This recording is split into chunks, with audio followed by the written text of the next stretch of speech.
Hello guys, welcome to Science Workshop. This is Kusum here. In this video we will talk about definition and importance of ecology. देखो ecology and evolution वाला जो paper है वो BSc final year के अंदर है। तो जिसका भी बीएससी फाइनल ईयर है उसके लिए ये वीडियो जो है वो यूज़फुल होने वाला है। इसके अंदर क्या क्या दे रखा है, फर्स्ट यूनिट में definition and importance of ecology है। इसके अलावा जो concept of habitat and ecological niche है। तो ये दोनों जो टॉपिक है, concept of habitat and ecological niche, इसके ऊपर तो मैं ऑलरेडी वीडियो बना चुकी हूँ, लेकिन इस वीडियो में हम देख लेते हैं कि इसका क्या इंपॉर्टेंस होता है, इसका सिग्निफिकेंस क्या होता है, इकोलॉजी का हम स्टडी क्यों करते हैं। ठीक है, फर्स्टली अपन देखते हैं कि डेफिनेशन क्या है, इकोलॉजी हम किसको कहेंगे। ठीक है, देखो ecology is the study of relationship between organism and their physical surroundings।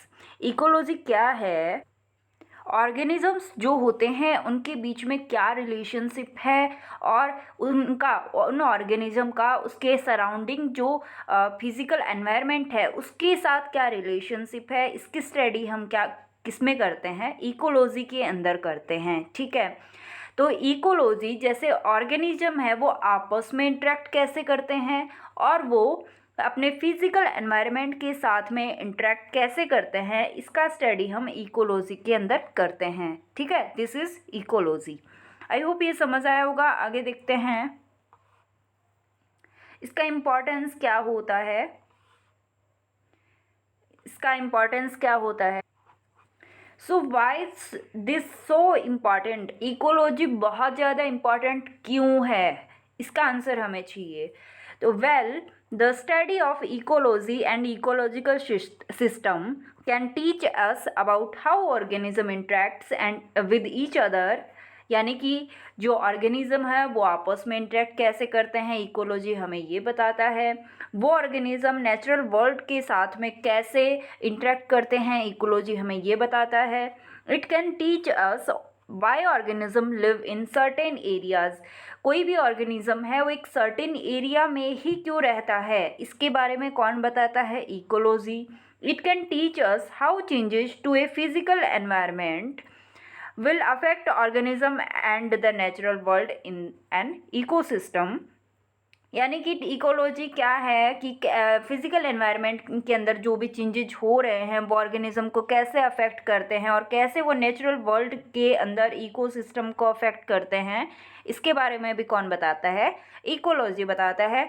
Physical environment से हमारा क्या मतलब है कि जो क्लाइमेट चेंज हो गया, न्यूली इंट्रोड्यूस्ड ऑर्गेनिजम्स हो गए, यानी कि कोई पर्टिकुलर एरिया में कोई स्पीसीज रह रही है, वहाँ पे कोई और बाहर से स्पीसीज इंट्रोड्यूस हो जाती है तो उसको हम क्या बोल देंगे, इंट्रोड्यूस्ड ऑर्गेनिज्म कह देंगे। ठीक है, नेचुरल डिजास्टर हो गया, ह्यूमन इंटरफेरेंस हो गया, ये सारे के सारे फिजिकल एनवायरनमेंट के अंदर जो चेंजेज होते हैं उसके अंदर इंक्लूड किए जाते हैं। ठीक है, तो ये चेंजेज है वो कैसे एक ऑर्गेनिज्म को और एक नेचुरल वर्ल्ड के अंदर इकोसिस्टम को अफेक्ट करते हैं, ये सारी स्टडी भी हम कहाँ करते हैं, इकोलॉजी के अंदर ही करते हैं। ठीक है, समझ आ रहा होगा I hope. In short, ecology is the study of the relationship between everything in the biosphere. तो इन शॉर्ट में अगर हम देखें तो इकोलॉजी क्या है कि एक रिलेशनशिप है, बायोस्फीयर के अंदर जो भी चीज़ें हैं उनके आपस का रिलेशनशिप है। ठीक है, it teaches S how all organism on earth interact with each other and earth around them, यानी कि जितने भी ऑर्गेनिज्म अर्थ के ऊपर रह रहे हैं वो आपस में कैसे इंटरेक्ट कर रहे हैं और अर्थ के इसके अलावा जो अर्थ के ऊपर उसके चारों तरफ जो भी चीज़ें हैं वो उनसे कैसे इंटरेक्ट कर रहे हैं, ये सारी की सारी चीज़ें हम पढ़ते हैं इकोलॉजी के अंदर। ठीक है, मेन चीज़ देखो एक ही बात रिपीट हुई है बार बार कि ऑर्गेनिज्म आपस में कैसे इंटरेक्ट करते हैं, ऑर्गेनिज्म अपने फिजिकल एनवायरनमेंट के साथ में कैसे इंटरेक्ट करते हैं। ठीक है, इतना ध्यान रखना है, इकोलॉजी का यही डेफिनेशन है। आगे देखते हैं, देखो इसको शॉर्ट में यहाँ पे डाला गया है, हाउ इकोसिस्टम फॉर्म, एक इकोसिस्टम फॉर्म कैसे हुआ है इसके बारे में हम इकोलॉजी में पढ़ते हैं। How and why organism act, behave, distribute as they do, कि ऑर्गेनिजम्स जो हैं, जीव जो हैं, वो कैसे बिहेव करते हैं, कैसे एक्ट करते हैं, कैसे उनका डिस्ट्रीब्यूशन है और क्यों है, ये सारी चीज़ें क्यों है, ये सब कहाँ स्टडी होता है, इकोलॉजी के अंदर। How we as human are affecting the world around us, हम ह्यूमन जो हैं वो अपने चारों तरफ का जो भी वर्ल्ड है उसको हम कैसे अफेक्ट कर रहे हैं, वो स्टडी हम इकोलॉजी में कर रहे हैं। It can help us understand conservation biology, invasive species, climate changes and more. ये जो कंजर्वेशन बायोलॉजी है उसको समझने के लिए हमें हेल्प करता है, इन्वेसिव स्पीसीज़ को समझने के लिए हमें हेल्प करता है, इसके अलावा क्लाइमेट चेंजेज और बहुत सारी चीज़ें इसी तरह की उनको अंडरस्टैंड करने के लिए हमारी हेल्प करता है।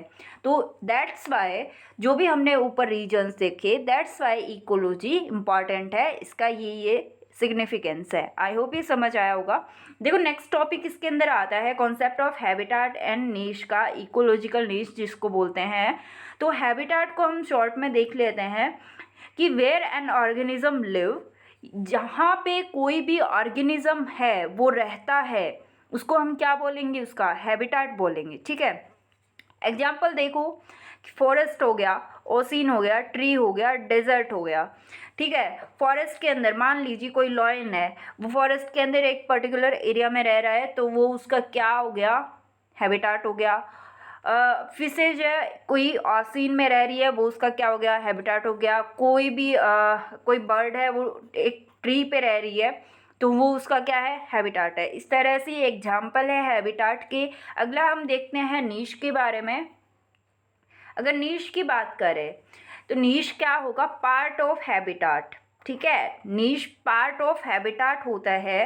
नीश के अंदर हम क्या देखते हैं कि कोई भी ऑर्गेनिज्म कैसे रहता है, उसका functional area of an organism, niche को हम क्या बोलेंगे, functional area of an organism. क्या मतलब हुआ इसका कि इसके ऊपर मैंने डेफिनेशन पूरा नीश के बारे में एक वीडियो अपलोड कर रखा है, वो आप देख सकते हैं। उसका जो लिंक है वो डिस्क्रिप्शन में आपको मिल जाएगा। लेकिन हम यहाँ पे देख लेते हैं कि functional area of an organism का मतलब क्या होता है।